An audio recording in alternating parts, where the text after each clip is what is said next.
ग्रंथादि महा करि मंगल करि होम ग्रंथ करन को काज जाते मिले समाज सब पावे निज पद राज।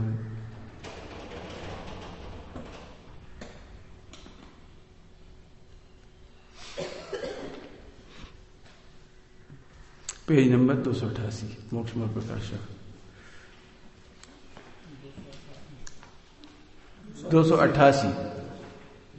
288 पेज पे अनुयोग दोष कल्पनाओं का निराकरण। मोक्षमल प्रकाशक में 8वें अध्याय में बहुत पढ़ने लायक है, क्योंकि आप अकेले में जब भी पढ़ोगे ये 4 अनुयोग के ग्रंथ तो आपको कुछ या तो आप बुद्धू की तरह पढ़ते चले जाओ या समझदारी की तरह पढ़ोगे तो कुछ प्रश्न खड़े होंगे, तो उन प्रश्नों के जवाब टोटल जी दिए। और मैं कुछ कहना चाहता हूं, तुम लोग अभी शुरुआत कर रहे हो, ग्रंथ इतने अच्छे गहराई से पढ़ो कि तुम भी ऐसा अनुशीलन लिख सको, वह वही कर सको, गलत क्या है सही क्या है, आपकी बुद्धि को छानना आना चाहिए। बात ये नहीं कि आप 4 अनुयोग पढ़ेंगे तो छाने, अपने निर्णय के लिए छाने। नंबर 1, अपना निर्णय को कैसे करोगे? कल हम सही चल रहे हैं गलत चल रहे हैं, कैसे पता लगे अपना निर्णय गलत है सही? दूसरी बात, अखबार पढ़ते हो, दुनिया की घटनाएं सुनते हो, उनमें आप 4 अनुयोग कैसे लगाओगे? गलत सोच रहे कि सही सोच रहे? पता कैसे लगेगा? तो इसलिए 4 अनुयोग में ये प्रकरण पढ़ना चाहिए। अपन पढ़ते हैं। अब इनमें कोई दोष कल्पना करता है, उसका निराकरण करती है। 4 अनुयोग में कोई दोष लगाता है, दोष की कल्पना करता है। कल्पना का मतलब निर्णय होता है, ध्यान रखना। कल्पना का मतलब निर्णय।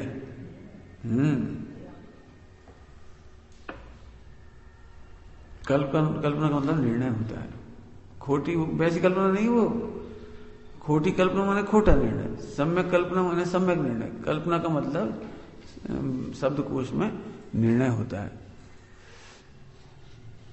श्वेतांबर में चलता है कल्प, बहुत सब ज्यादा चलता है। एक कल्प ही है उनका सूत्र, कल्प सूत्र कहलाते, क्या कहलाते। तो उसमें हर जगह ऐसी भाषा लिखी है, अष्टमी के दिन ऐसा भोजन कल्पता है कि नहीं कल्पता है। मान्य होना, निर्णय होना है ना। चलिए, प्रथमान योग में दोष कल्पना का निराकरण। हम प्रथमान योग क्यों पढ़े? हमें तो इसमें गलत लगता है। प्रथमान योग में ऐसी बातें नहीं लिखना चाहिए, बच्चों पे क्या असर पड़ेगा। ऐसी ऐसी दोष का कल्पनाओं का निराकरण करेंगे इसमें से। कितने ही जीव कहते हैं, देखो आगे, प्रथमान योग में श्रृंगार आदि व संग्राम आदि का बहुत कथन है। बहुत कथन करते हैं, इससे तो काम की बात करो। कोई भी प्रथमान योग ऐसा नहीं है जिसमें 4 संज्ञा का वर्णन ना हो। पर पढ़ा था उसने 4 संज्ञाओं का वर्णन, 4 संज्ञाओं के बिना प्रथमान योग सुंदर नहीं लगेगा।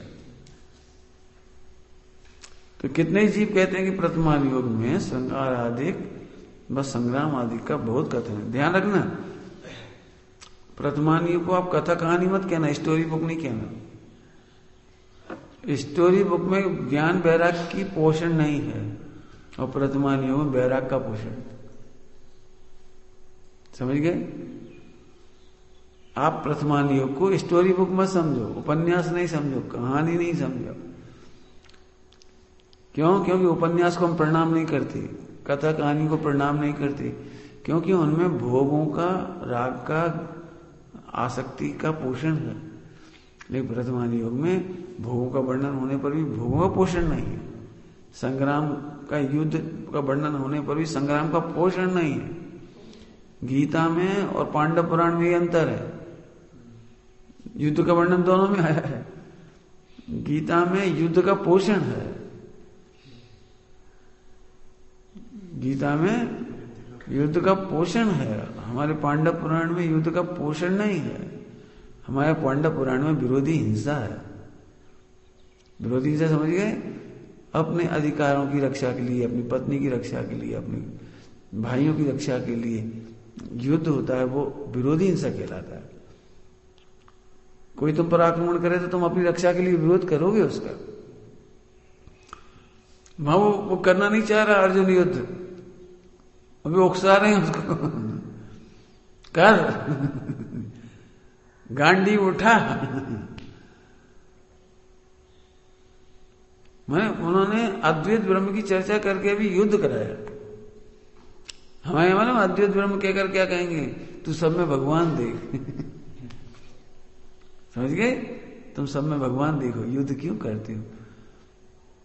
यही हमारे 24 तीर्थंकर या मुनिराज के सामने आए होते अर्जुन, माने मुंशीव्रत क्या नेमिनाथ भगवान, उनके समय नेमिनाथ थे, नेमिनाथ भगवान समय सामने आए होते ना, नेमिनाथ भगवान देवी तो ये कहती क्यों, सब अजर अमर आत्मा है, तू काट मार, आयु से पहले नहीं मर सकते इसलिए तू मार,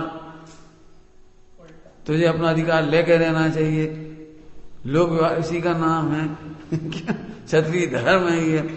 हे अर्जुन तू युद्ध कर। नेमिनाथ ऐसा उपदेश देते, नेमिनाथ भगवान क्या उपदेश देते, अरे ये पृथ्वी किसी की नहीं हुई, ये भोगों में सुख नहीं है, तुमने इतना समय पूरा कर दिया, हे पांडव तुम तो मोक्ष जाने वाली हो, इसी भाव से कितने साल 10-5 साल रहोगे मुश्किल से, इंद्रपुरी बना करके, इंद्रप्रस्थ होना कितने साल रहोगे, इतने साल रहोगे, इसके बाद चले ही जाना, काहे को तुम चक्कर पड़े। यदि देंगे तो ऐसा उपदेश देंगे। समझ में आया स्टोरी बुक और प्रतिमान युग का अंतर। ये स्टोरी बुक नहीं, इसे हम नमन करते हैं, पुराणों को हम प्रणाम करते हैं। क्यों करते हैं, क्योंकि इसमें, हाँ बोलो, ज्ञान वैराग का पोषण किया गया है। उनके निमित्त से रागाधिक बढ़ जाते, इसलिए ऐसा कथन नहीं करना था, ऐसा कथन सुनना भी नहीं चाहिए। पहला ही दोष निराकरण। प्रतिमान युग पढ़ने वालों को ये लगेगा इसमें भोगों का और श्रृंगार का, और 288 पे आए, समझ में आया, नहीं करना चाहिए। उत्तर देते उनसे कह दें, कथा कहना हो तब तो सभी अवस्थाओं का कथन करना चाहिए। कितना बढ़िया लॉजिक दिए, जब हमें कथा करना हो तो सभी अवस्थाओं का वर्णन करना चाहिए। 24 तीर्थंकर का वर्णन करोगे तो केवल इतना ही वर्णन करोगे, दीक्षा लियो मोक्ष चलेगी, दीक्षा लियो तपस्या करने चले गए आज पुष्पदंतनाथ भगवान, इतना ही बोलोगे बस, पूरा वर्णन करना पड़ेगा। ठीक, यदि अलंकार आदि द्वारा बढ़ाकर कथन करते तथा यदि अलंकार आदि बढ़ाकर कथन करते हैं सो पंडितों के वचन तो युक्ति सहित ही निकलते हैं, युक्ति सहित है, लॉजिक सहित है। यदि अलंकार का वर्णन नहीं करोगे तो तुम्हें ये बताओ सूर्पणखा और सीता का रूप का क्या अंतर मालूम पड़ेगा।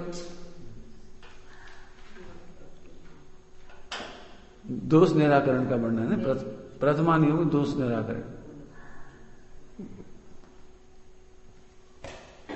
आए समय समझ, रावण की लंका का वर्णन और अयोध्या का वर्णन अंतर कैसे करोगे, बोलो।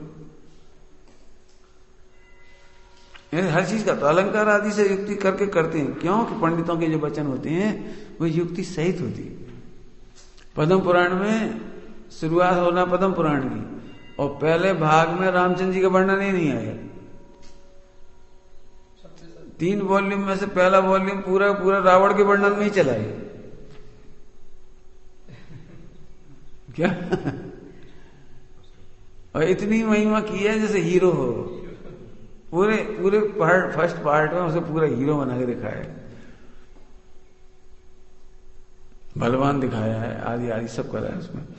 ऐसे में आगे, और यदि तुम कहोगे कि संबंध मिलाने का को सामान्य कथन किया होता, बढ़ाकर कथन किस लिए किया, बढ़ाकर कथन क्यों किया। उत्तर, उसका उत्तर है कि परोक्ष कथन को बढ़ाकर कहे बिना उसका स्वरूप भाषित नहीं होता। संबंध मिलाने का मतलब है कि राम का भवन और रावण का भवन, अब संबंध मिलाओगे तो कैसे बताओगे, बताओ। यदि तुम इसका पुद्गल की दीवारें थी, क्या समझ में आई सामान्य कथन, बताओ। ईट चूना पत्थर से बना था दोनों के मकान, तो क्या तुम समझ में क्या है,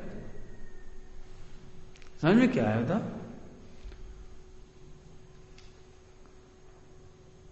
तुम अभी दुखी हो, इसी वन में जाके देखो, इसी वन में, तो तुम क्या वर्णन करोगे उस वन का। और तुम यदि प्रसन्न हो और तुम उसी वन में जाओ तो क्या वर्णन करोगे। सोचो, एक लड़के की सगाई टूट गई, वो उस वन में जाके सैड सॉन्ग गाएगा तो उसे कैसा लग रहा है? पत्ते आंसू बहा रहे हैं, मानो झरने नीचे गिर गिर कर रो रहे हैं, पहाड़ माने रो रहे हैं मेरे साथ, और पत्तों ने अपना सिर झुका दिया। ऐसे करेंगे। और मैंने एक वर्णन लिखा था ऐसे, वर्णन, कौन सा वर्णन? मैंने वो क्या नाम है, सुद पंचमी का, भगवान के उसमें भी ले लो, पंचकल्याणक में भी लिखा, नेमिनाथ भगवान पंचकल्याणक के संबंध में प्रकृति का वर्णन लिखा। देखो वृक्ष भी करे अभिनंदन, नगर की नदियां जल भर लाई, पवन ने खुशबू सब और फैलाई। ऐसा मैंने उसका पढ़ना है। बंदर, बंदर तक माथा झुकाकर बंदर भी नमन कर रहे। तो छठा का वर्णन कैसे करोगे बता? यदि तुम प्रत्यक्ष देख लो तो पशु नहीं करेंगे, लेकिन जो परोक्ष में तो करना पड़ेगा। वन का वर्णन, उपवन का वर्णन, नदियों का वर्णन। हाँ, जब मैं नदियों का वर्णन इसमें पढ़ता हूँ तो मुझे बहुत अच्छा लगता है। जब ओरिजिनल नदी देखता हूँ तो कुछ नहीं लगता। मैं बहुत सोचता हूँ, नदी किनारे जाता हूँ तो ये वही नदी है। सरयू नदी गए थे अयोध्या में, कैसी रफ लग रही थी, कैसी काम की न दीन की, कैसी लग रही थी? क्या तुम तो नहीं थे ना? कैसी लग रही थी? गंदी रेत थी उसमें। अब देखो, जब सरयू नदी का वर्णन करेंगे तो ऐसे करेंगे बढ़िया, क्योंकि अयोध्या की नदी है। तो संबंध मिलाने के लिए यदि कथन नहीं करेंगे तो समझ में नहीं आएगा। प्रत्यक्ष में मैंने कहा था कल परसों, आप कोई से महल को जाके देखा जिनकी आपने तारीफ सुनी है, आपको बिल्कुल पसंद नहीं आएगी, क्योंकि वर्णन तो ऐसे किए जाएंगे। ऐसे में अब उस जमाने से सोचो, उस जमाने के भवन थे वो, उस जमाने में सबसे सुंदर किला थे, इतने मजबूत किले महल, वो बहुत सुंदर किला थे। अब ये तुम्हारी बदल लगेगी मॉडल सब बनाने की। पहले तो सटखंड महल कह दिया मैंने, ओ सटखंड, ओ 6 खंड का महल, मैंने 6 स्टोरी का महल, 6 मंजिला। आवाज की तारीख 100 मंजिला। आगे समझ में आया? उसका उत्तर यह है कि परोक्ष कथन को बढ़ाकर नहीं कहेंगे आगे ना।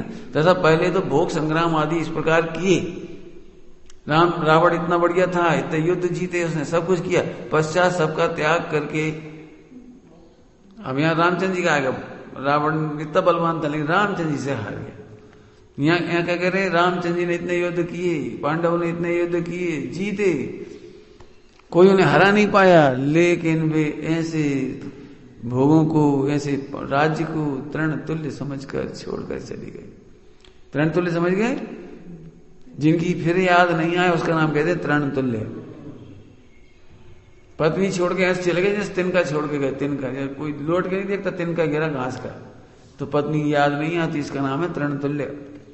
सुंदर सुंदर बलवान पुत्रों को, प्रिय पुत्रों को छोड़कर गए, याद नहीं आती प्रिय पुत्र, वो तो मेरी याद कर रहा होगा। जैसे तुम लोग कभी अकेले चले, वो मिस कर रहा होगा, मुझे याद कर रहा होगा, याद नहीं करती। तृण तुल्य समझ गए?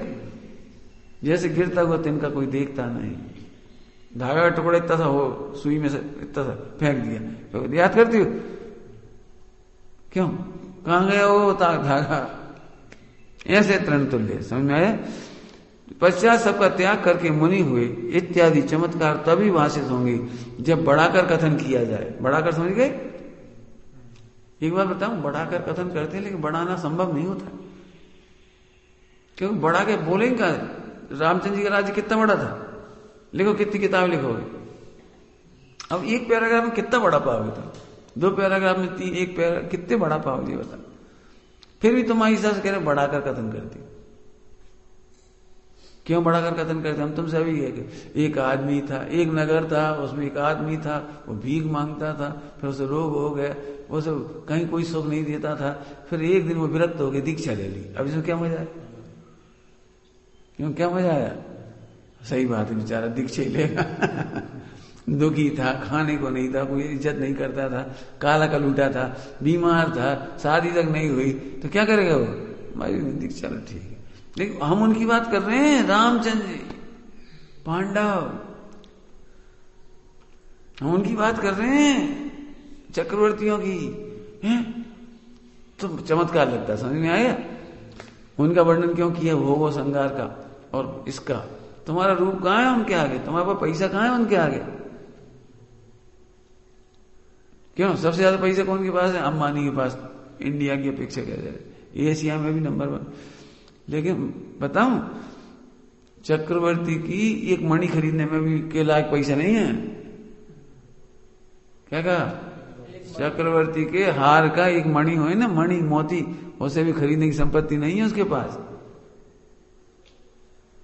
इसके काहे के पहरेदार वगैरह हैं, बॉडीगार्ड, चौकीदार, इनके उसके भयंकर रक्षक होते हैं देवता, देवगति के देव रक्षा करते हैं एक एक मणियों की, अंगूठियों की, सोने चांदियों की, माने आभूषणों की, महलों की रक्षा वही करते हैं। हाथी की रक्षा करते हैं, हाथी देवता 24 घंटा खड़े रहते हैं हाथी के पास, काहे के लिए? जब चक्रवर्ती साल 6 महीने में जाएंगे तो इस पर बैठेंगे, उस दिन के लिए। उस समय भी चोरियां होती है, इसीलिए नहीं, चोरी नहीं, भक्ति होती है, महिमा होती है। महिमा काहे से बताओगे? ये तो बताओ।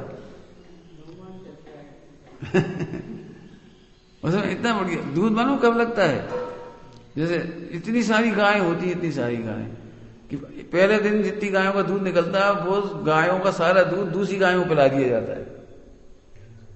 और दूसरे दिन जितनी गायों का दूध निकलता है ना, दूसरी भैंसों का, गायों का, उसको तीसरी गाय को पिला दिया जाता है।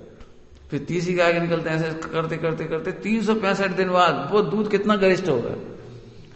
नहीं समझ में आया कुछ? जिस गाय का दूध वे पीते हैं ना, जिस गाय का दूध वे पीते हैं, वो गाय घास नहीं खाती, वो रबड़ी खाती है, मावा खाती है, ये समझो। नहीं समझ में आया?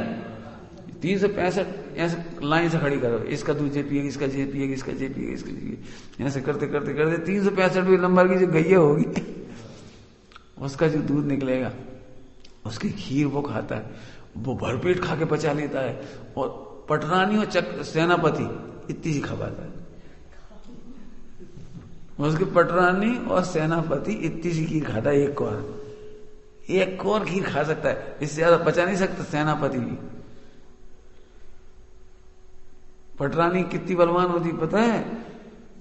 कि वज्र हो ना, वज्र, हीरा, ऐसे ऐसे ऐसे चुटकी मसल दे, ऐसे मसल देगी, बारीक पाउडर बना देगी, ऐसे ऐसे। इतनी बलवान भी एक और खा पाती है। अब क्या है तुम्हारे पास? जाता होता तुम पे है कहा?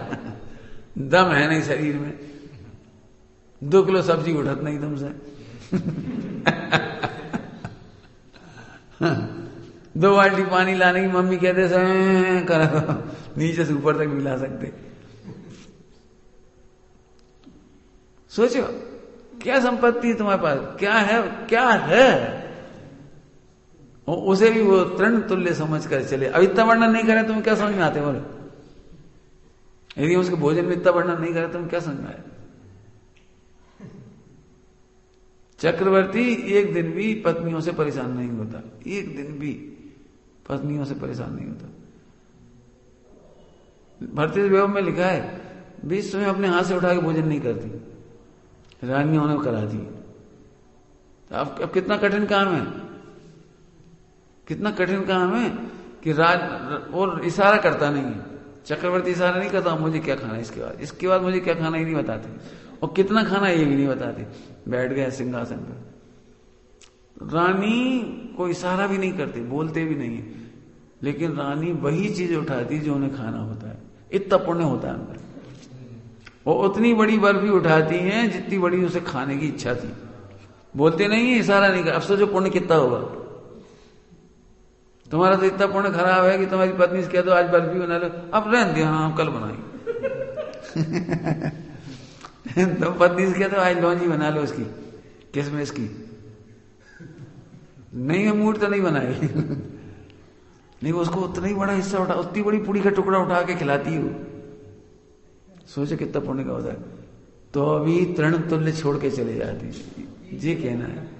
इतना वर्णन करके कहना, तो अभी उन्हें पत्नी की याद नहीं आती। सोचो कितना वैराग होगा।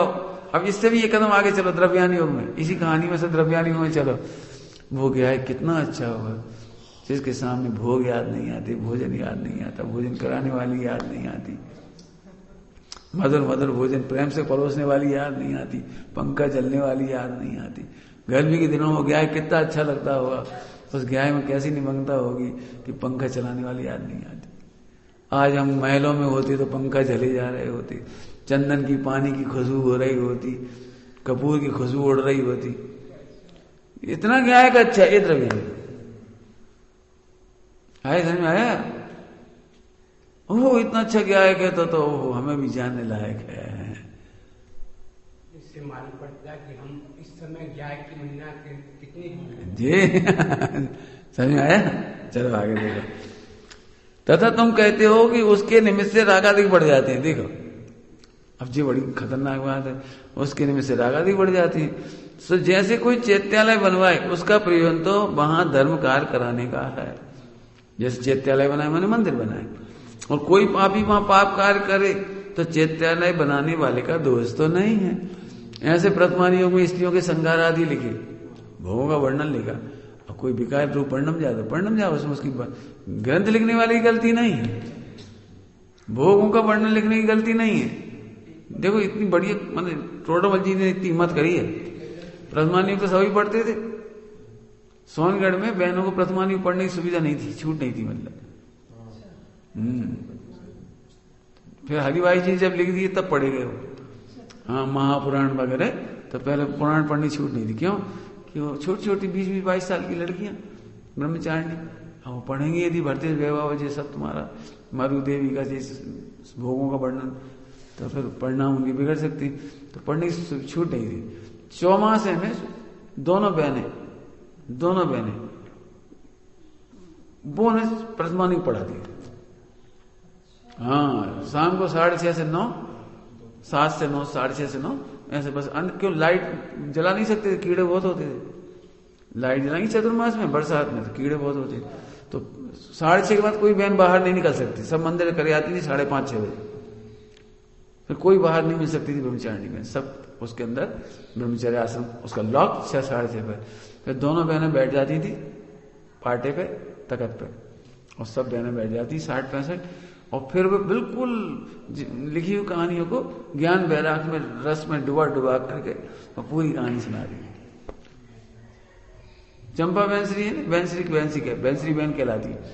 उनकी स्मृति इतनी ज्यादा है कि पूरे नाम याद उन्हें, पूरी एक एक चीज याद, और सुनाती चली जाती। मैंने पूरा गांव नाम भवान्तर सब याद। शांता बहन सुनाती थी और चंपा बहन से पूछती जाती थी। फिर अगला वो क्या था जन्म नगरी कौन सी थी फिर उसके मित्र का नाम क्या था। तो शांत बैठती थी, वो सुनाती। इतना बढ़िया माहौल था। मैं पूरा प्रथमानी ऐसे सुनाया जाता था। इसलिए ब्रह्मचारी हरिभाई जी ने पूरा प्रथमान योग की वो कथाएं फिर से लिखी, उसमें ज्ञान वैराग भर दिया गया, वो हटा दिया उसको। तो यहां तो ये कह रहे हैं कि उस लेखक का क्या दोष, उसको तो लिखना पड़ेगा। लेकिन कोई मंदिर बनाए, मंदिर में पाप करे तो कोई क्या करे। ऐसे प्रथमान योग इतना बढ़िया लिखा और उसमें कोई विकार करे तो कोई क्या करे। आगे देखो, लिखने से हमें भी लाभ हुआ कि हम भी मंदिर अच्छे से अच्छा बनाए, हाँ और मंदिर में अच्छे से रहे। ठीक है। उसी प्रकार श्री गुरु ने पुराण आदि में श्रृंगार आदि का वर्णन किया। वहां उनका प्रयोजन राग आदि कराने का तो है नहीं, धर्म में लगाने का प्रयोजन है। परंतु कोई पापी लिख रहे हैं, पढ़ो देख नहीं रहे तुम। कोई पापी धर्म ना करे और राग आदि ही बढ़ाए तो श्री गुरु का क्या दोष है। मैंने प्रथमानी पढ़ के कोई विकारी हो जाए तो गुरु का क्या दोष है। पढ़ो आगे क्या लिखा है, अभिनव पढ़ो। यदि तू कहेगा ऐसा है, यदि तू कहे कहाँ है, ऐसा कहाँ लिखा है। तो ऐसा कथन ही नहीं करना था। हाँ, यदि तू कहे कि रागादि का निमित्त हो, माने रागादि उत्पन्न हो जाए, काम वासना उत्पन्न हो जाए तो ऐसे कथन करना ही नहीं चाहिए। यहाँ से पढ़ने लिखने की जरूरत क्या है? उसका उत्तर, हाँ पढ़ो। यह है सरागी जीवों का मन केवल वैराग्य। जी देखो जी है करुणा, करुणा है गुरुओं की करुणा। तुम रोज दिन रात पिक्चर देख रहे तो तुम्हें यदि ऐसी बैरा की कहानी दे देंगे तो पढ़ोगे ही नहीं। वहां तुम राजा रानी देखते हो, स्त्री पुत्र देखते हो, व्यापार धंधा देखते हो, लड़ाई झगड़ा देखते हो, मारपीट देखते हो। हम सीधी बैरा की किताब दें तुम नहीं पढ़ोगे। तो सुनो श्री गुरु करुणा, धर्म में कैसे लगाए ऐसे लोगों को जो दिन रात वही पढ़ रहे हैं। इसलिए क्या कहा, सरागी जीवों का मन केवल वैराग्य कथन में नहीं लगता। इसलिए जिस प्रकार बालक को बतासे के आश्रय से औषधि देते हैं, अज्ञानी को बतासे के आश्रय से औषधि देते हैं, उसी प्रकार सरागी को भोगादि के कथन के आश्रय से धर्म। मुनियों का इंटेंशन तो धर्म में रुचि कराना है। एक था राजा, एक थी रानी। एक बच्चों में साहित्य निकलता है बहुत अच्छा। एक लेखक हुए गीजू भाई, उन्होंने बच्चों के साइकोलॉजिस्ट रहे हो, बच्चों के लिए बहुत काम। तो उन्होंने कहा बच्चों को स्टोरी कैसे सुनाए। मैंने इसके ऊपर एक किताब है पूरी, बच्चों को स्टोरी सुनाने के ऊपर एक किताब है, स्टोरी कैसे लिखे बच्चों के लिए। तो उसमें बहुत अच्छी किताब है, मैंने पढ़ी हो। तो मैं तो उसका एक हवाला दे रहा हूं। बच्चों को यदि अपन सीधे सीधे शिक्षा दें तो 5-10 मिनट या 1 घंटे में आप 50-100 शिक्षा दे तो भूल जाएंगे सारी। हे बच्चों, सुबह जल्दी उठना चाहिए, माता पिता को नमन करना चाहिए, भगवान को याद करना चाहिए, फिर टूथब्रश करना चाहिए, फिर नहाना धोना चाहिए, फिर मंदिर जाना चाहिए। वो भूल भुला जाएगा। तो एक एक शिक्षा को एक एक कहानी बनाओ तो बच्चा जिंदगी भर याद रखेगा उसे, जो उसकी साइकोलॉजी है। और बच्चा जिस चीज में कमजोर हो उसी की कहानी सुनाओ। जिस चीज में कमजोर है, तो भूत से डरता है, तो एक बहुत वीर बालक था वो जंगल में गया, वहां राक्षस आ गया, वो वीर बालक हंसने लगा, वो आश्चर्य में पड़ गया, वो कांपने लगा फिर उसने अपना भयानक रूप दिखाया तो वीर बालक ने नमोकार मंत्र पढ़ा, वो बेचारा थर्रा के भाग गया। अरे बच्चा समझ गया, जब भी संकट आए तो नमोकार मंत्र पढ़ना। ऐसे मैंने स्टोरी कहने की तरीका है। एक बच्चा टूथब्रश नहीं करता था तो उसकी अम्मा ने स्टोरी सुनाई। एक दिन सारे बालक खेलते खेलते बगीचे में गए, वहां एक परी आई। परी ने अपने स्वर्ग का वर्णन किया, बड़े ऐसे। अब देखो वहां पहाड़ कैसे होंगे, बर्फ के पहाड़ नहीं होंगे, वहां आइसक्रीम के पहाड़ हैं, वहां कैंडी और टॉफियों के वृक्ष हैं। जो बच्चों को अच्छे लगते हैं उसके झाड़ सब बनाएंगे उसके। फिर बच्चों से कहेंगे, बच्चों आप लोग चलना चाहते हैं मेरे साथ, मैं घुमा के ले आऊं आपको स्वर्ग। तो सारे बच्चे खुश हो गए, हम भी चलेंगे हम भी चलेंगे। तो सारे बच्चों को उसने बिठा लिया हवाई जहाज में, उसने विमान में, उसके विमान में। लेकिन एक बच्चे को नहीं बिठाया। क्यों नहीं बिठाया? क्योंकि उसके दांत गंदे थे, उसके दांत से बदबू आती थी, उसके दांत में कीड़े लग गए थे और ब्रश नहीं करता था माता जी के कहने पर भी, मम्मी के कहने पर भी। अब वो बच्चा रोने लगा। उसने कहा नहीं मैं अब मैं करूंगा। तो करोगे तब ले जा करो। इतने बच्चे की नींद खुल गई, क्यों ले तो नहीं गई वो। अब बच्चे की नींद खुल गई, फिर उसने टूथब्रश किया, सब कुछ करा, फिर सोया वो। फिर परी उसको ले गई। ये स्टोरी कहने का तरीका, माने धर्म में कैसे लगाना है ये सोचो। हताशा की कहानियां सुनाते रहो, धर्म में कोई नहीं लगेगा। कुछ कह गए हम जल्दी से, हताशा की कहानियां। ऐसे पाप तो होते ही, ऐसे विकार तो होते ही। अब उन्हें खोज करके हताश कर दो, ऐसा नहीं। देखो अंजन चोर, तुम क्या पाप करोगे। अंजन चोर ने इतने पाप की, देखो उसी भाव में मोक्ष चला गया। तुम भी हिम्मत मत हारो, तुम भी इसी भाव में मोक्ष ले आओ। क्या होता हमें ज्ञान नहीं है, याद नहीं रहता यार। अच्छा देखो शिवभूति हो ही रहा है, मोक्ष चली गई। उन्हें याद नहीं रहता था नमोकार मंत्र तक। आए समझ में आ रहा है? ऐसा हौसला अफजाई, हौसला बढ़ाया जाता है। समझ गए? आगे देखो, यदि तू कहेगा कि ऐसा है तो वैरागी पुरुषों को तो ऐसे ग्रंथों का अभ्यास करना योग्य नहीं है। कहां से उठा लिया प्रश्न? वहां कहा था सरागी जीव। चलो सरागी जीवों को पढ़ लेना चाहिए, ऐसे सरागी जीवों को पढ़ना चाहिए ऐसी किताबें प्रथमानियों की, लेकिन वैरागियों को तो नहीं पढ़ना चाहिए। जिन्होंने ब्रह्मचर्य ले लिया उन्हें नहीं पढ़ना चाहिए। जो त्यागी व्रती हैं उन्हें नहीं पढ़ना चाहिए ऐसे प्रथमानियों। ठीक है, तो क्या कह रहे हैं? उसका उत्तर यह है, मिल रहा मेरा अभी कहां लिखा है? देखो, जिनकी अंतरंग में राग भाव नहीं है उनको श्रृंगार आदि बेटी चटाई पे, इधर है चटाई। जिनके अंतरंग में राग भाव नहीं है उनको श्रृंगार आदि का कथन सुनने पर राग आदि उत्पन्न नहीं होते। आया समझ में आया?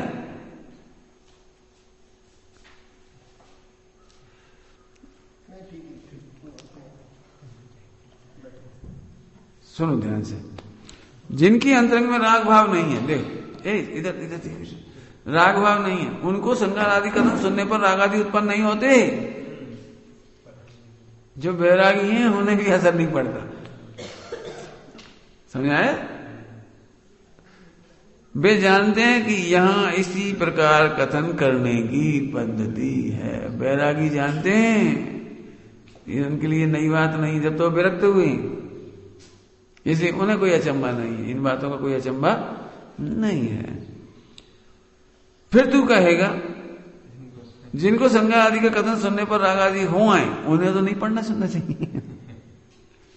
चलो वैरागी तो सब जानते हैं स्त्री पुरुषों का स्वरूप, तो वे तो पढ़ भी लेंगे तो विरक्त रहेंगे, लेकिन जो नहीं जानते वे तो नहीं पढ़े। माने जो वैरागी नहीं है वे तो नहीं पढ़े, जो जरा में पढ़कर आसक्त हो जाती हैं, रागी हो जाती हैं, उन्हें तो नहीं पढ़ना चाहिए। तो उसका उत्तर देते हैं। उसका उत्तर यह है कि जहां धर्म का प्रयोजन है, क्या कह रहे हैं? जहां धर्म ही का प्रयोजन है और जहां तहां धर्म का पोषण भी करते देखें, ऐसे जैन पुराण आदि में प्रसंग बस श्रृंगार आदि का कथन किया है, उसे सुनकर भी जो बहुत रागी हुआ तो अन्यत्र कहां विरागी होगा। अब बड़े ग्रंथ पढ़ नहीं सकते और जो श्रृंगार का वर्णन पढ़ेगा तो रागी हो जाएगा। तो जो फिर बाजार के उपन्यास हैं, अखबार है, टीवी है, वो तो वहां देखेगा कि नहीं देखेगा। यदि इतने अच्छे ग्रंथों पढ़ करके भिखारी होगा तो बुरे ग्रंथ पढ़ के क्या होगा? समझ गए? एक्चुअली क्या होता है, हम फ्रेंड सर्कल में भिखारी होते तब बुरा नहीं लगता, टेलीविजन देखते समय भिखारी होते तो बुरा नहीं लगता, और जगह बेकार। और जब शास्त्र पढ़, हम तो पढ़ते ही नहीं भैया, काहे, कम से कम इधर तो विकार नहीं होना चाहिए। लेकिन तू विकार को जीत, ग्रंथों को मत रोक। क्या कह रहे? अहंकारी व्यक्ति को सर्वत्र अहंकार आता है, इसलिए वो दान नहीं देता। क्या कहेगा? भिखारी व्यक्ति को सर्वत्र अहंकार आता है, इसलिए मंदिर में आके दान क्यों नहीं देता? दान देखो भाई, अहंकार हो जाएगा, पाप लगेगा, बेफिजूल अपन मान का सहाय करेंगे, इसलिए हम दान ही नहीं देते। कितना बढ़िया साहब।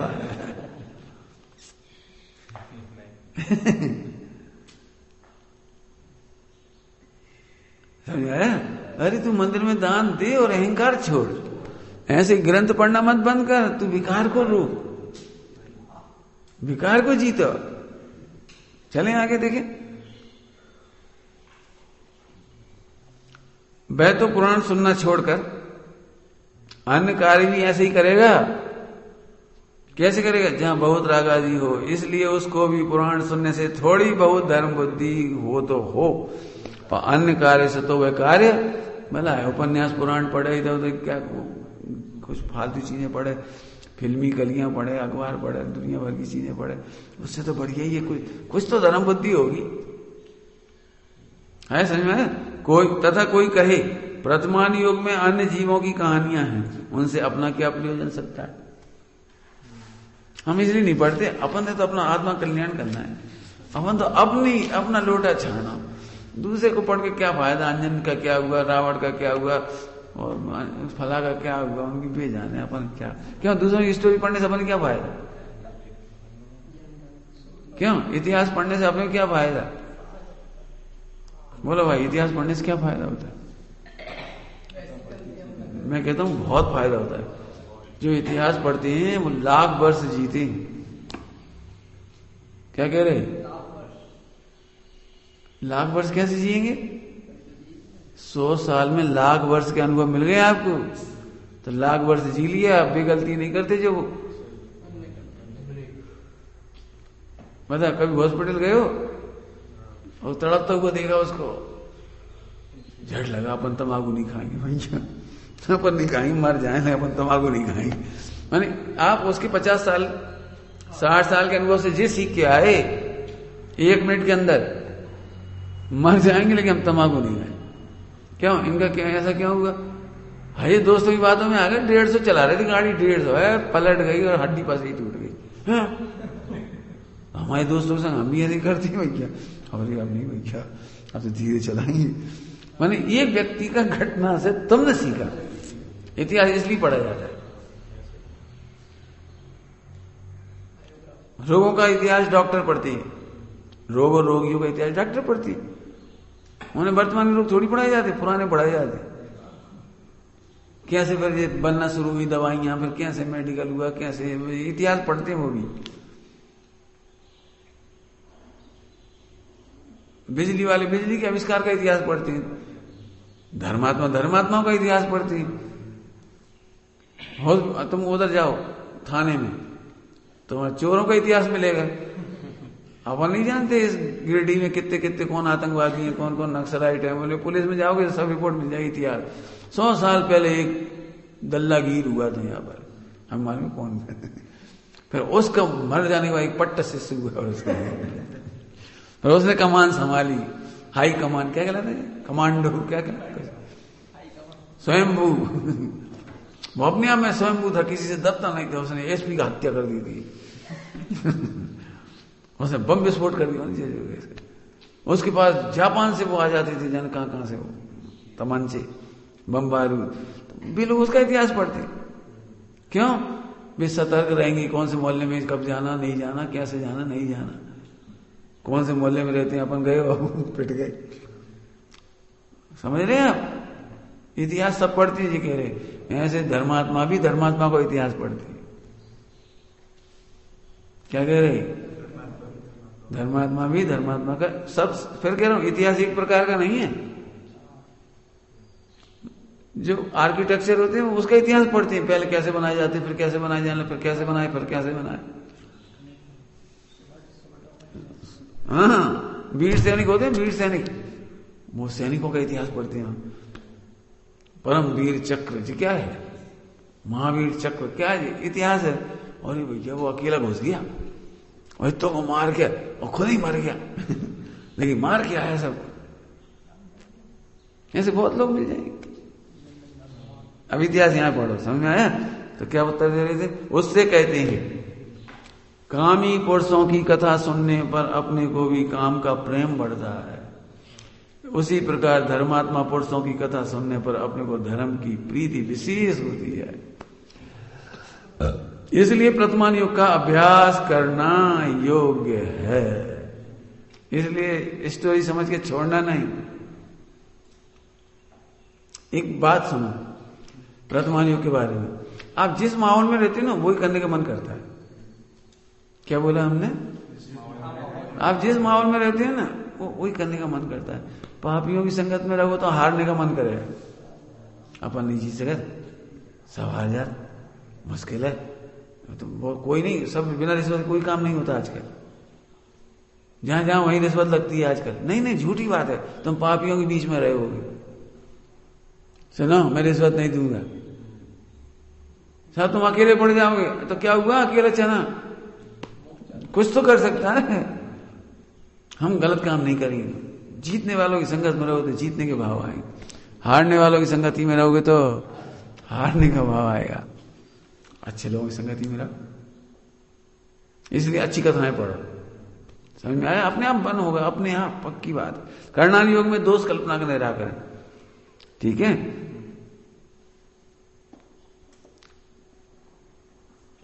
तथा कितने ही जीव कहते हैं, पढ़ो अभी। तथा कितने ही जीव कहते हैं, कर्णानियों में गुणस्थान मार्गण स्थान आदि का व कर्म प्रकृतियों का कथन किया, हाँ, व त्रिलोक आदि का कथन किया। हाँ, तो उन्हें जान लिया कि यह इस प्रकार है, यह इस प्रकार है। इसमें अपना कार्य क्या सिद्ध हुआ? या तो भक्ति करे, या व्रत दान आदि करे, या आत्मानुभवन करे, इससे अपना भला हो। देखो कितना चतुर है। सही क्या ये अपने जान लिया, ये मानिस्तान है, ये पहाड़ है, ये खाई है, अब इसे क्या फर्क होगा? ये स्वर्ग है, ये नरक है, इसे अपने क्या फर्क पड़ा? इतनी देर में व्रत उपवास करो, नियम संयम करो, क्यों? ये आत्मानुभवन का उपाय करो। सब लगा लेना व्रत उपवास माने, इससे तो अपन प्रतिमा ले लो, मुनि बन जाओ, उतनी देर में जो काम होगा अनुभव करो आत्मा में स्थिर हो तो कोई काम चलेगा। इससे क्या फायदा? जान लिया 14 गुण स्थान होते, इतने मांगना स्थान होते हैं, इतने जीव समाज होते हैं, इतने लाख प्रकार की वनस्पति होती है, इतने लाख प्रकार की कुल होते हैं, इतनी प्रकार गति होती है, अपन क्या फर्क पड़ेगा? मैं अभी काय का जवाब दे रहे हैं? इन्फॉर्मेटिव का। ये सब इन्फॉर्मेटिव, इससे क्या फायदा? उसका उत्तर सुनाओ। उनके कहते हैं परमेश्वर तो वीतराग है, भक्ति करने से। अब काय का जवाब दे रहे? देखो, करना नहीं पढ़ना, ये इसका जवाब नहीं दे रहे। करना नहीं क्यों पढ़ना है, इसका जवाब नहीं। काय का जवाब दे रहे? वो भक्ति क्यों नहीं करें, तो भक्ति के जवाब परमेश्वर तो वीतराग है, तू भक्ति करने से प्रसन्न होकर कुछ करेंगे नहीं दे रहा, इसलिए भक्ति करने से क्या फायदा हो जाएगा? हैं? भक्ति करने से कसाय मंद होती है, उसका स्वयं में उत्तम फल होता है। सो करना नहीं हो कि अभ्यास में उससे भी अधिक मंद कसाय हो जाती है। ले समझ आया? कुछ क्या कह रहे? कैसे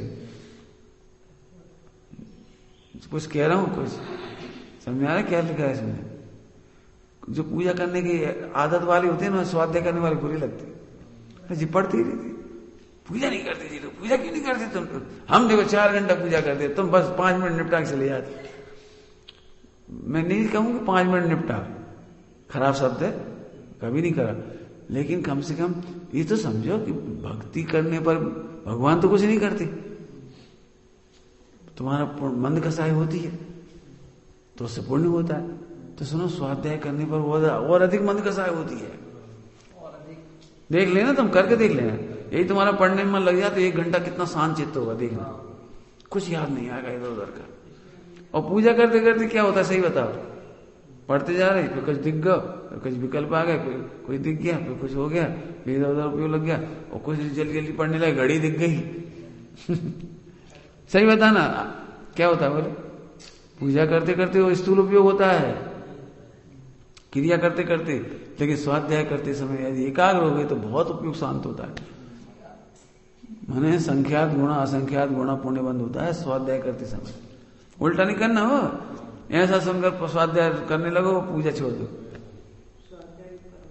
पूजा करना नहीं छोड़ो, पूजा पूजा के स्थान पर हमसे, मेरे अनुसार पूजा क्रिया नहीं है, पूजा एक संवाद है भगवान से। ट्रेडिशन नहीं है, ट्रेडिशन तो खतरनाक है, ट्रेडिशन बुरी चीज है। ट्रेडिशन में संवाद है, भगवान से वार्तालाप करो। हाँ, आगे समझ में आए? कर्णानियों के अभ्यास से में उससे भी अधिक मंदकसाय हो सकती है, इसलिए उसका फल अति उत्तम होता है। तथा व्रत दानादिक तो कसाय घटाने के बाह्य निमित्त के साधन है। व्रत और दानादि करोगे तो बाहर, भोजन से विरक्त होगे तो व्रत कर लोगे, कपड़ों से विरक्त होगे तो व्रत कर लोगे, व्रत कम पहनोगे। दान आदि करोगे मैंने पैसा आदि दोगे, तो ये तो बाह्य साधन है, अंतरंग साधन नहीं है जी। मन कसाय होने पर होंगे, और कर्णानियों का अभ्यास करने पर वहां उपयोग लग जाए तब राग आदि दूर होते हैं। सो ये अंतरंग निमित्त का साधन है जी। देखो वो बहिरंग निमित्त का साधन है व्रत उपवास, और ये अंतरंग निमित्त का साधन है। स्तुति कर रहे हैं उसकी कर्णानियों पढ़ने की, इसलिए विशेष कार्यकारी है। व्रताधिक धारण करके अध्ययन आदि करते हैं तथा आत्मानुभव सर्वोत्तम कार्य, परंतु सामान्य अनुभव में उपयोग टिकता नहीं, और नहीं टिकता तब अन्य विकल्प होते हैं। वहां कर्णानुयोग का अभ्यास हो तो उस विचार में उपयोग को लगाता है। तीनों बातों को जवाब दिए, 3 विचार रखे थे, दान, भक्ति, व्रतोपवास, और एक वो भक्ति, व्रतोपवास, दानादिक और आत्मानुभव। तो आत्मानुभव में सदा उपयोग टिकता नहीं है, तो विकल्प आएंगे तो क्या करोगे? तो कर्णानुयोग में उपयोग को लगाता है। ध्यान रखना, पापाचार में उपयोग जा रहा हो, इधर फालतू उपयोग जा रहा तो पढ़ो, लेकिन आत्मानुभव हो रहा हो या करना हो, मंद कसाय हो तो मत पढ़ो, फिर सम्यक दर्शन करो, आत्मानुभूति का निर्णय करो, द्रव्यानुयोग पढ़ो। आए समझ में आए? अभी 3-4 दिन पहले एक 7 साल की बच्ची का ऑपरेशन हुआ, दिमाग का छेद कर गया, तो उसे बेहोश नहीं किया। मैं तो इसलिए सुना रहा हूं ये घटना, अपन सुनते ना फोड़ा, बर्णी जी का फोड़ा पीठ का, तो बेहोश नहीं करवाया उन्होंने, बेहोश नहीं करो, ऐसे करो। सो पढ़ने में उपयोग लगा दिया 1 घंटा तक, तो करते रहे ऑपरेशन। तो उसका है 7 साल की बच्ची का दिमाग में ट्यूमर था, तो छेद किया यहाँ, केवल इतना सा स्थान शून्य किया होगा, जो भी किया होगा छेद करने के लिए, भाई पूरा ऑपरेशन होता रहा, लेकिन बच्ची पूरी होश में रही और पियानो बजाती रही ऑपरेशन के काल में पूरे टाइम पियानो बजाती रही और डॉक्टर से बातें करते रहे पूरे टाइम। मैं तो इसलिए कह रहा हूं, आज मुझे या किसी को होता है ना तो मैं झट चमत्कार कहते हैं, ओ चमत्कार चमत्कार चमत्कार। तो 7 साल की बच्ची ने ऐसे करवा लिया। चमत्कार नहीं है, उपयोग बदलने की बात है। फिर से सुनो, शुद्धात्मा में उपयोग लगे तो द्रव्यानुयोग पढ़ो, फिर कर्णानुयोग नहीं पढ़ो, लेकिन पापों में इधर उधर जा रहा हो तो इसे कैलकुलेशन में लग जाओ बस, ठीक है। चलो भाई आगे। यह विचार वर्तमान भी रागादि घटाता है और आगामी रागादि घटाने का कारण है, इसलिए यहां उपयोग लगाना। पढ़ते समय भी वो रागादि घट रहे हैं और भविष्य में भी उससे रागादि घटेंगे। रागादि घटेंगे मतलब तुमने जान लिया ना, 4 गति गुण स्थान जी, तो तुम्हें विरक्तता आई, ठीक है। रागादि घटेंगे। जीव कर्मादि के नाना प्रकार के भेद जाने, जीव और कर्मादि के नाना प्रकार से भेद जाने, उनमें रागादि करने का कोई प्रयोजन नहीं है। काय का उत्तर दे रहे हैं जी? जब तुम ये वर्णन सुनो ना, गुणस्थान मानने, इसमें राग करने की कोई चीज ही नहीं। जीवों के वर्णन पढ़ोगे, 1 इंद्री 2 इंद्री 3 इंद्री 4 इंद्री, इसमें राग करने क्या चाहिए? तो रागादि नहीं होगा, चिंता नहीं करो, इसलिए रागादि बढ़ते नहीं हो। और वीतराग होने का प्रयोजन जहां तहां प्रकट होता है, इसलिए रागादि मिटाने का कारण है। कर्णानुयोग पढ़ो, रागादि घटेंगे और वीतरागता का कारण है। यहां कोई कहे, कोई कथन तो ऐसा ही है, परंतु दीप समुद्र आदि के योजना आदि का निरूपण किया, उनमें क्या बुद्ध सिद्धि है? इतने करोड़ योजन, इतने इनमें क्या फायदा है? नदी, दीप, समुद्र आदि के वर्णन में क्या फायदा? उनको जानने पर उनमें कुछ इस तरह से बुद्धि नहीं होती, इसलिए पूर्वक सिद्धि होती है। क्या इस तरह सिद्धि नहीं होती, इसलिए रागद्वेष नहीं होता। जानने पर वीतरागता की सिद्धि होगी। देखो, फिर वे कहता है ऐसा है तो जिनसे कुछ प्रयोजन नहीं है, ऐसे पाषाण आदि को भी जानते हुए वहां इष्ट अनिष्टपना नहीं जानते मानते, इसलिए वे भी कार्यकारी हो गए। सरागी जीव रागादि प्रयोजन बिना किसी चीज को जानने का उद्यम नहीं करेगा।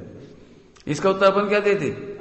अपन देते हाँ ठीक है, यदि तुम वीतरागी होकर जान रहे तो जानत रहो। पाषाण आदि को देख कर तुम्हें रागद्वेष नहीं हो रहा तो देखो, हमें कुछ नहीं, ऐसा नहीं जा। जवाब क्या दिया? सरागी जीव रागादि के प्रयोजन के बिना किसी को जानने का उद्यम नहीं करता। यदि स्वयं में उनका जानना हो तो अंतरंग रागादि के अभिप्राय वहां के उपयोग को छुड़ाना ही चाहता है। वहां यहां उद्यम द्वारा दीप समुद्र आदि को जानता है, वहां उपयोग लगाता है, सो रागादि घटने पर ऐसा कार्य होता है। क्यों? जिसमें कोई मजा नहीं आ रहा उसे जानने में उपयोग कब लगाएगा? जब मजा ही नहीं आ रहा जानने में तो उपयोग कौन लगाएगा? तो विरक्त भाव से लगाएगा वो। समझ में आया? तो राग आदि घटाने पर ऐसा कार्य होता है। वो तीव्र राग होगा तो नहीं हटा पाएगा वहां से। क्या कहा? तीव्र रागी होगा ना, वो नीरस चीजों क्यों देखेगा? फिर से सुनो, तीव्र रागी जीव होगा, तीव्र रागी, वो नीरस चीजों क्यों देखेगा? मतलब खाने पीने की चीज तुम्हारी मनपसंद नहीं है तो क्यों देखेगा? लेकिन तुम्हें खाना नहीं है, तुम विरक्त हो, भर पेट हो, तो तुम परोसने आ गए, ला लो परोस दे, क्या चाहिए? नमक, खाओ लो परस दो। क्यों? बीतराग भाव है, हमें खाने पीने की रुचि नहीं कुछ। तुम कहो तो मिर्ची परस दे, तुम कहो तो लड्डू परस दे। लड्डू देख के भी राग नहीं हो रहा हमें, और मिर्ची देख कर द्वेष नहीं हो रहा। समझ गए? तो पर्वत आदि का वर्णन कब देख लेगा वो? जब कहीं से राग आदि कम होगा तो। तथा पाषाण आदिक में इस लोक का कोई प्रयोजन भाषित हो जाए तो राग आदि खो आते हैं, और दीप आदिक में इस लोक संबंधी कार्य कुछ है नहीं, इसलिए राग आदि का कारण नहीं। जैसे तुम सिंगापुर का वर्णन सुनो तो राग हो जाएगा, बंबई का वर्णन सुनो तो एकदम मुंह में पानी आ जाएगा, अपन बंबई जाएंगे। अभी कोई 4 लोग बातें कर रहे हो कोई बंबई की, फला बीच ऐसा है, वहां ऐसा है, ऐसा, तो एक मन में एक आ जाती है कभी जाएंगे तो अपन जरूर देखेंगे। लेकिन क्यों? दीप समुद्र 13वें दीप में कौन जाएगा? 8वें दीप में कौन जाएगा? तो उस वर्णन को पढ़ने पर राग द्वेष पैदा नहीं हो। जी कह रहे क्या? कौन सी लाइन नहीं समझ आ रही?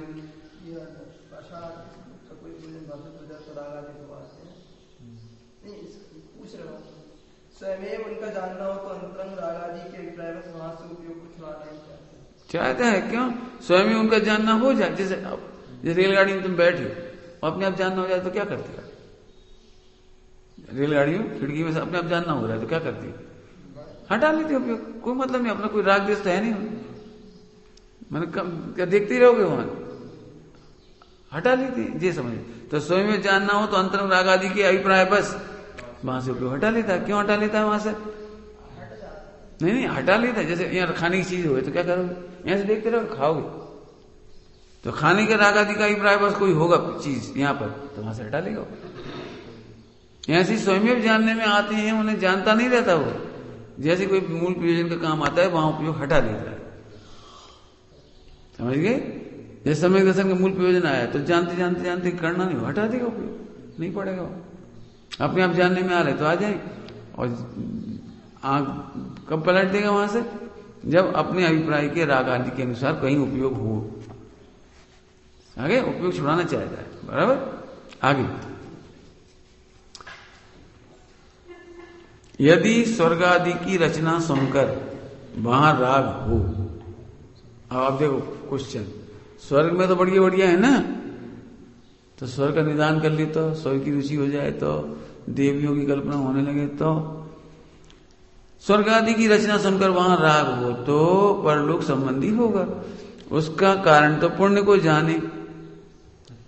देखो फिर क्या करेगा वो? पुण्य को जानेगा, तब छोड़कर पुण्य में प्रवृत्ति, तो पाप छोड़कर पुण्य में प्रवृत्ति है तो स्वर्ग जाएगा। स्वर्ग मांगने से मिल जाएगा? क्यों? अनुकूलता चाहिए तो मांगने से मिल जाएगी। तो पुण्य करो तो पाप छोड़ना पड़ेंगे फिर। तथा दीपादि को जानने पर यथावत रचना भाषित होता है, अन्य मतादिक का कहा झूठा भाषित होता है। ये ग्रह मिथ्या छूट गया, अन्य मत की बातें झूठी सिद्ध हो गई। सत्य श्रद्धा नहीं हो और यथावत रचना जानने से भ्रम मिटाने पर उपयोग की निर्मलता हो। यह मिटाने की वजह मिटने आना चाहिए ना, बढ़िया की मात्रा। रचना जानने से भ्रम मिटने पर उपयोग की निर्मलता हो, इसलिए अभ्यास कार्यकारी है। मैंने गृह मिथ्या छूट जाता है। अन्य मत वाले क्या करते हैं गड़बड़, कभी कभी देवताओं को भी मूछें लगा देते। रामचंद्र जी की मूछें आ गई, भला की। अब ये नहीं समझ में आती कि जो पुराण पुरुष होते हैं, 63 साल का पुरुष होते हैं, उनकी दाढ़ी मूछ नहीं होती। रुद्र को दाढ़ी मूछ नहीं होती, रुद्र को दाढ़ी मूछ लगा दी। तो अभी गड़बड़ क्यों हो गई उनकी? अध्ययन नहीं करने से। अब तुम्हें पता लग गया देवता की दाढ़ी मूछ नहीं होती, तो तुम कैसा देव बनाओगे? पढ़ो, स्वाध्याय करो, देवगति का वर्णन पढ़ो। देव पूरे जीवन 16 साल की उम्र जितने दिखते हैं। देवता कैसे होती हैं? 16 साल की उम्र जैसे दिखते हैं पूरे जीवन। अब तुम देवता का चित्र बनाओ, मान पेंटिंग वेंटिंग बनवाओ, अब तूने थोन निकाल दी, तूने भाई हेल्दी बना दिया, बूढ़ा बना दिया, तो जब तुम गड़बड़ करोगे अब सास का। अब इससे सुनो जरा ध्यान, मैं जितने चित्र देखता हूँ मुझे इनमें गलतियां दिखती हैं बहुत सारी। पढ़ा है इसलिए गलती दिखती है ढेरों। अब नरक के नार की नग्न होती, लेकिन वहां पे भी आदमी बना देते, वहां भी महिलाएं बना देती, महिलाएं होती तो महिलाएं तो होती नहीं, लेकिन महिलाएं बता देंगे। क्यों? यहाँ एक महिला थी, वो गलत काम करती थी, तो वही की वही महिला नीचे पहुंच गई, तो उसको दुख देने लगे।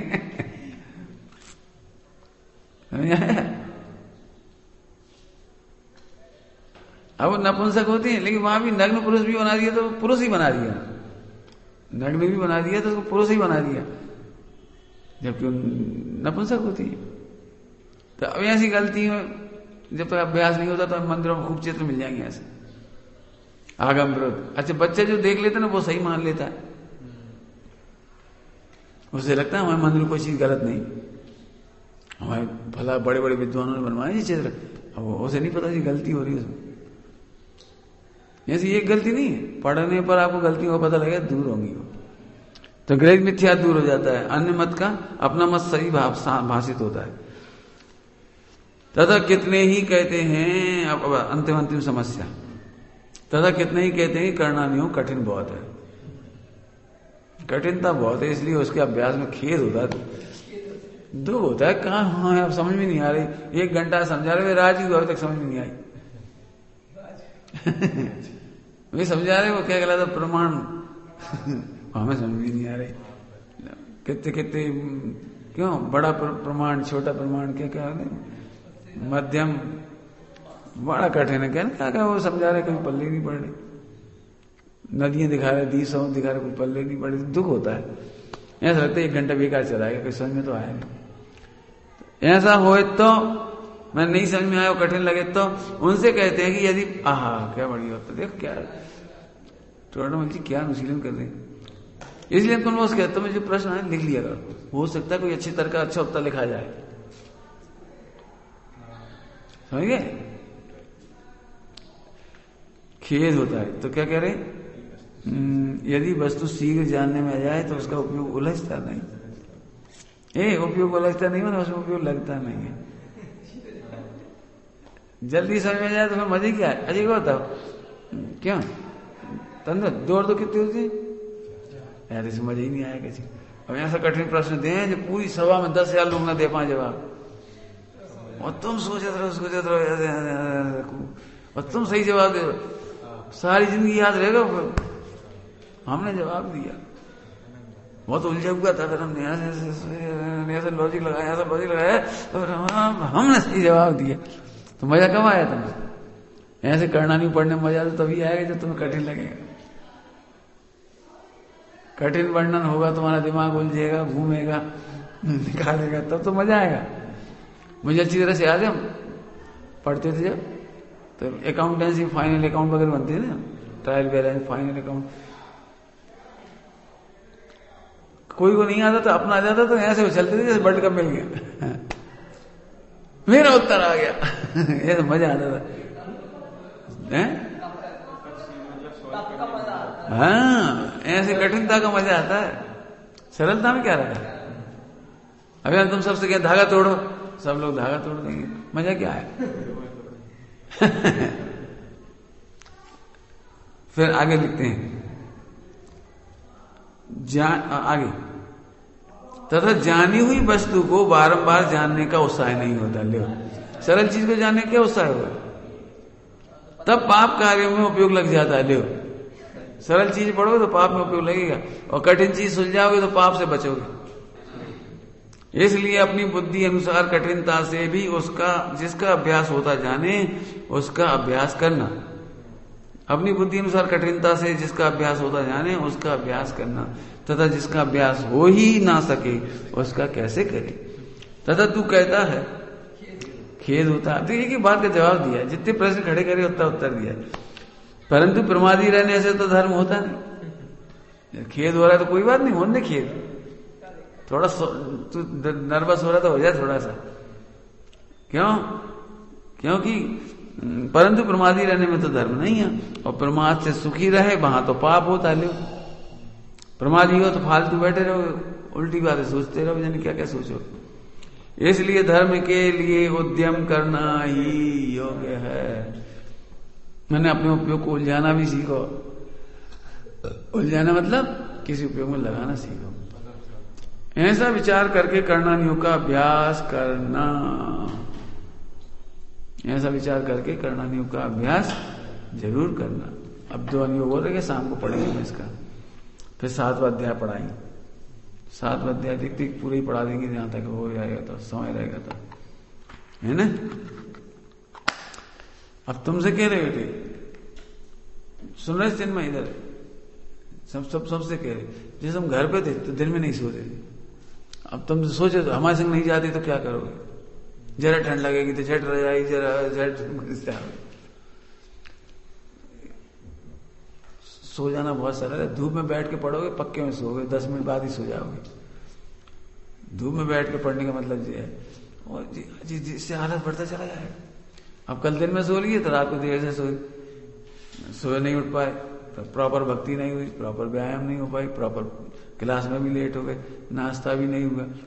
हर चीज में डेले पूरी कोशिश करो, उलझाओ अपने आप को। तो हमारे यहाँ जाके देखो, हमें 1 मिनट फुर्सत नहीं मिली सुबह से, जब से उठे हैं 1 मिनट फुर्सत नहीं मिली, 1 मिनट भी चैन से नहीं बैठे। और फिर भी मंदिर में आके बैठ लिए 10 मिनट, फिर ऊपर चले गए, फिर नीचे सब कर लिए। हमारा मतलब उलझाओ, झाड़ू से, पोंछा से, काम से, जैसे बने वैसे। नहीं तो मंदिर में जाओ 1 आध घंटा दोपहर में, काम मिलेंगे ढेरों, ढूंढने वाले को मिलते हैं काम, करो काम। सोने से प्रमाद करने से तो अच्छा ही है। ऐसा हिंसा होगी, अच्छा बाप प्रमाद में सोच रहे हो तो हिंसा नहीं होगी। समझ गए सब लोग? जीवन में अपने को कठिन कार्य भी दो, इसीलिए हम तुमसे कहते लिखो। लिखना खत्म हो गया, दिक्कत है कई बात अपन लिखने का कहा लिखे सर हमारा ही, हम ऐसी बातें कहा लिखे, ये छोटी छोटी हैं, ये तो बड़ी बड़ी हैं। छोटी छोटी में केवे में अच्छा नहीं लगा, और बड़ी बड़ी केवे से कोई फायदा नहीं, तो खब सब बात खत्म, तो लिखना ही बंद हो गया। लिखो, सरल भक्ति, मध्यम भक्ति, कठिन भक्ति सब करो, याद करना सीखो। 1 आध भक्ति रोज याद करो। सुनो, आज शाम को क्या करोगे? 6 डाला की 1 डाल रोज पढ़ना है 6 दिन तक, ठीक। और 8 छंद उसके भक्तामर का आवे के, बिल्कुल राग से, जल्दी नहीं पढ़ना, बहुत राग से पढ़ना, हम सुनेंगे। 8 छंग 48, 6 दिन पूरे हो जाएंगे। 7वें दिन महावीर अष्टक, ठीक है। और 7वें दिन वो पढ़ोगे भावना 32, 1 डाल रोज पढ़ोगे, याद की याद हो जाएगी। और राग से गाओगे, राग से याद करने, याद कर हो जाती है, अपने आप याद हो जाती है। ओम नमः शिवाय। चलिए।